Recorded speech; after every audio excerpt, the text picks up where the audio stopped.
Dirk from Sumo's Projects on YouTube and Instagram. Today's project, I'm making a blanket box. It's another very simple build, and the beauty of it is it costs you very minimal money, and we're using the pocket hole 720 again as one of the Kreg projects that's really fun to do. So if you haven't already subscribed to Carbotech's wonderful channel, I advise you to go ahead and do that now to be able to watch and see future builds such as this one, and also some of the other great makers' projects that they're working on. The overall width of the sides of this blanket box are about 700 millimetres.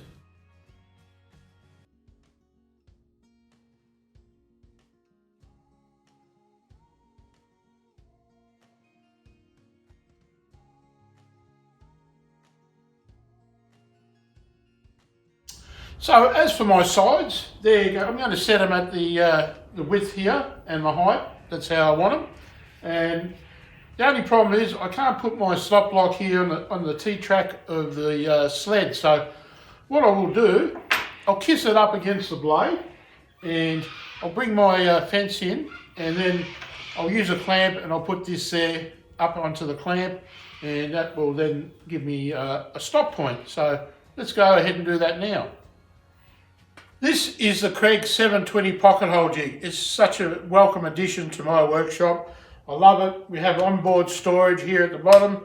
I've done a review for a Carbotech on this particular Kreg pocket hole jig, so you're welcome to go and have a look. But what it does, it eliminates any guesswork as far as other types of joinery. It's quick, easy, efficient, and you get the project done probably half the time that it would using other types of joinery. So let's go and do the pocket holes.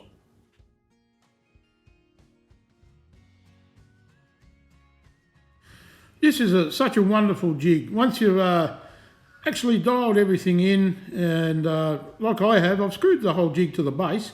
Everything works perfectly well, and you'll be surprised how quickly you can bash out your projects.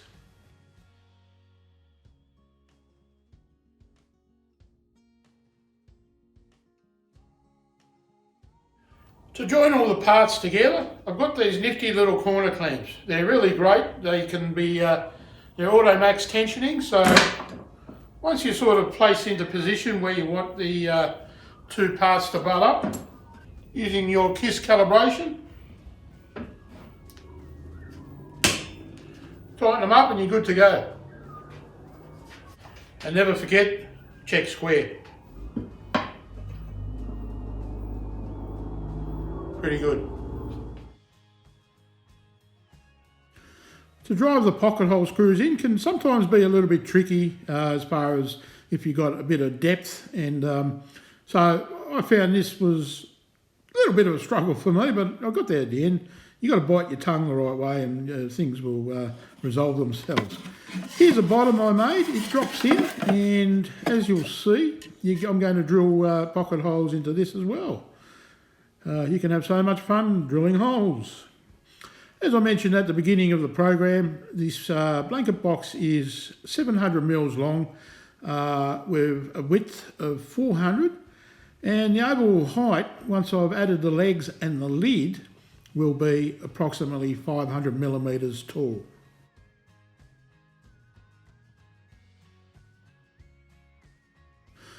I use a clamp here to hold everything nice and tight in position.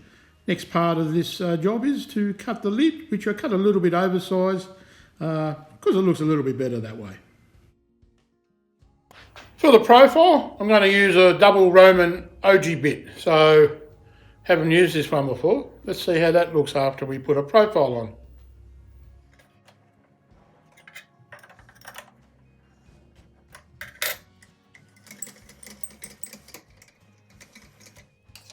I've got this fantastic Kreg router table. I love it.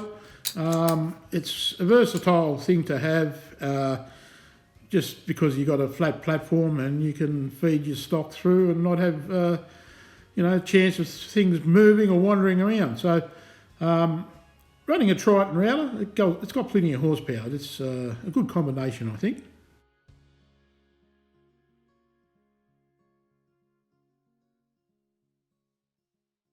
I'm sanding this down to about a 240 grit.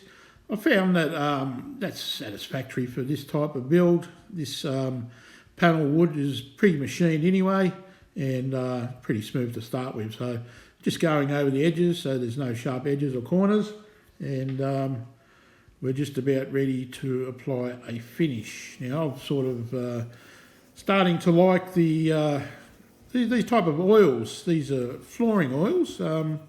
But I found them to be very, very versatile, and they do leave a really good finish, and they're not too odorous, which is something that's pretty good, especially if you're in a smaller workshop environment and you don't have that ventilation.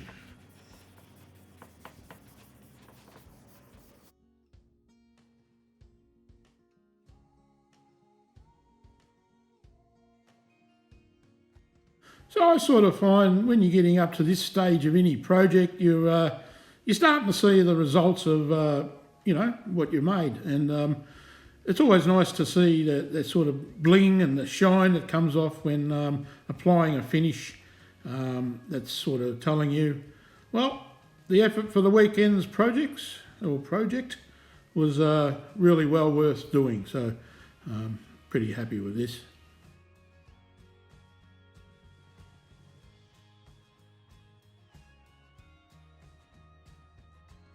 Not in having access to a hardware store because of obvious reasons. I purchased these adjustable legs on eBay, and they are fantastic, I must say. They were about $20 for the 4 of them. And just screw straight into the bottom, and then you can adjust them here at the top to take out any unbalanced floors. Adding a couple of butt hinges here, and that's about the end of the job. So here we go. Load her up and see if I did good. So here we go, guys. Another Kreg DIY project over and done. This is a blanket box, which also accommodates a few pillows. It's probably a weekend job, quite simple to do using pocket hole joinery. Fantastic way to make your own furniture, and I'm wrapped with this. So go ahead and subscribe to Carbotech for more interesting videos on how to use Kreg products and pocket holes. And until the next time, hooroo.